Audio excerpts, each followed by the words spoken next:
kondisi saat ini sudah masuk ke sanksi-sanksi, sudah semakin tensionnya makin tinggi karena negara-negara lain sudah langsung melakukan aksi juga terhadap Rusia. Amerika sudah langsung memberikan sanksi terhadap Bank Sentral Rusia. Ini akan seperti apa nih dampak signifikannya nanti ke perekonomian Rusia nih Mas Haji? Akan sangat akan sangat signifikan ya, karena kan tadi kan disebutkan juga bahwa US dan sekutunya juga di negara-negara Barat dan Korea plus Jepang itu juga sudah mendepak atau mengeksklud Rusia dari sistem pembayaran global yaitu SWIFT. Itu juga artinya membuat Rusia itu dalam tanda petik terkucil seperti menjadi Korea Utaranya di Eropa itu, sudah tidak bisa punya akses apa-apa. Itu akan sangat membuat sistem keuangan di Rusia itu akan sangat tidak bisa dipercaya, sehingga banyak beredar kabar bahwa rakyat Rusia itu sudah mulai melakukan rush bank run, mengambil seluruh duit uang di ATM dan di teller bank ya. Jadi seakan tidak percaya kepada sistem keuangan Rusia. Dan mulai kemarin dan hari ini juga bursa saham Rusia tutup karena situasi yang memang sudah tidak lagi kondusif.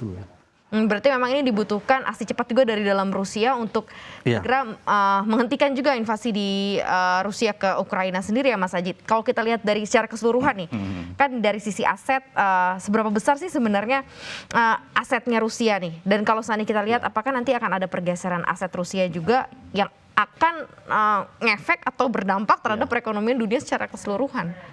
Rusia ini punya kekayaan yang cukup lumayan ya sebenarnya. Dia punya cadangan devisa itu per akhir 2021 itu 640-an miliar dolar ya. Itu nomor 7 di dunia, nomor 7. Artinya dia punya kemampuan untuk survive walaupun itu susah ya. Kemudian juga Rusia juga punya posisi yang strategis karena Rusia itu adalah salah satu produsen migas terbesar dunia. Dan bahkan perusahaan-perusahaan asing banyak yang mengadakan lapangan di Rusia untuk sebagai sebagai core-nya mereka. BP itu misalnya dia punya lapangan di Rusia itu sepertiga dari total produksi BP itu ada di Rusia. Nah itu baru satu perusahaan BP ya, belum Shell dan lain-lainnya itu, dan itu satu sektor migas.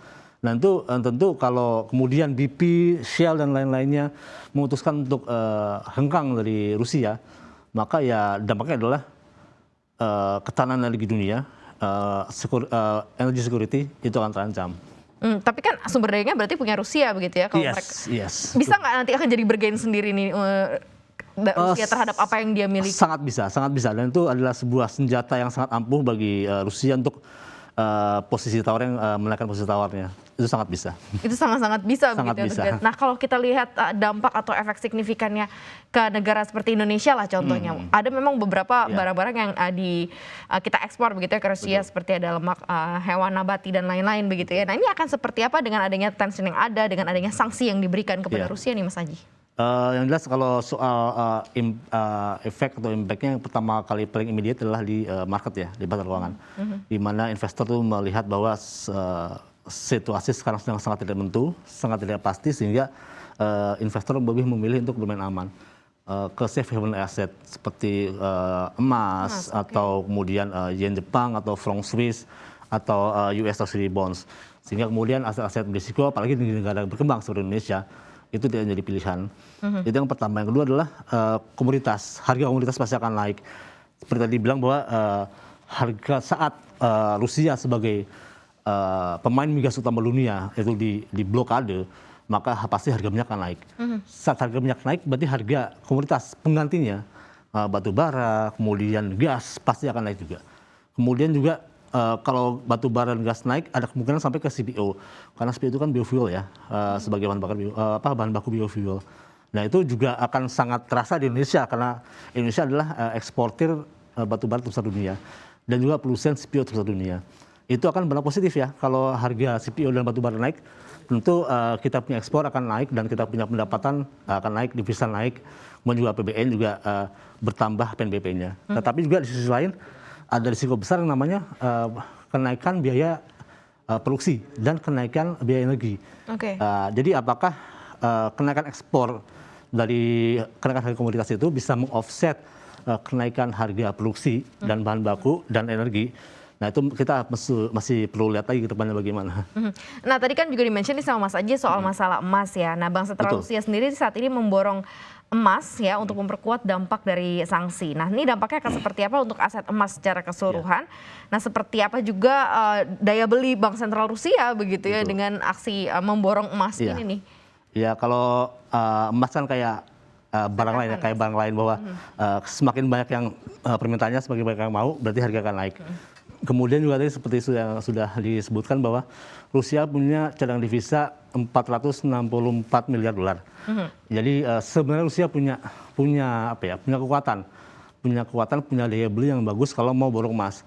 Nah, tapi masalahnya adalah dari mana yang dia mau beli emas dari mana, gitu loh. Karena saat ini US dan sekutunya itu sudah memberikan sanksi, salah satunya adalah larangan bagi berbagai pihak untuk berdagang dengan Rusia gitu. Ditutup Jadi, begitu ya? Iya, jadi siapa yang mau jual beli dengan Rusia, kalau kemudian ketahuan sama US dan sekutunya bisa kena sanksi, itu akan sangat berisiko bagi pihak yang melakukan jual beli terhadap Rusia.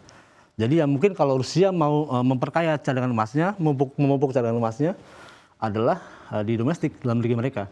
Nah tentu itu ada batasnya di mana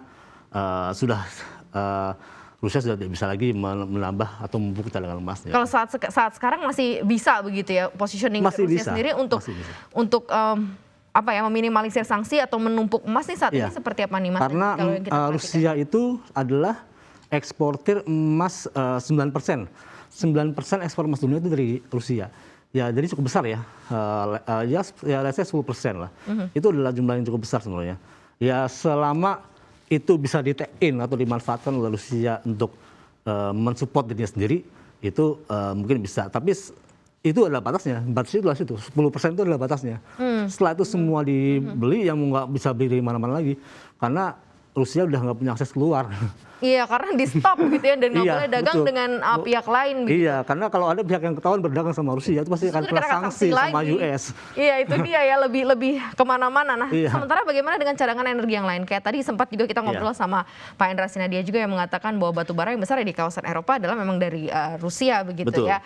Nah, ini kan juga sekarang kondisinya sedang seperti ini gitu ya, bahkan banyak mungkin yang melihat opportunity di Eropa bisa nih kalau Rusia nggak boleh keluar batu bara, mungkin Indonesia bisa mungkin yang masuk ke sana. Tapi kalau dilihat dengan adanya energi, apalagi di sini juga gas ya, 41% impor gas Eropa juga berasalnya juga sama dari Rusia. Betul. Jadi sumber dayanya luar biasa, kayaknya luar biasa sebenarnya Rusia ini ya. Iya. Ini gimana nih Mas untuk positioning Rusia cukup menekan Eropa sebenarnya dengan apa yang mereka miliki? Betul, akan sangat punya bargaining power yang kuat Rusia sebenarnya. Sebenarnya kalau Rusia ini diputus hubungannya dengan Eropa, itu Eropa bisa gelap gulita karena nggak punya energi, nggak punya gas, nggak punya minyak, nggak punya batu bara. Nah itulah makanya mungkin negara seperti Indonesia atau Australia itu bisa masuk ke sana, bisa masuk untuk ikut mensuplai pasokan energi di Eropa, misalnya dengan batu bara, apakah tadi dengan CPO kalau mau memakai biodiesel. Ya itu adalah suatu kesempatan ya buat Indonesia, apalagi Indonesia adalah eksportir batu bara terbesar dunia. Oke, kita masih menunggu nanti akan seperti apa karena memang tensi atau ketegangan ini masih berlanjut sampai dengan saat ini begitu ya antara Rusia dan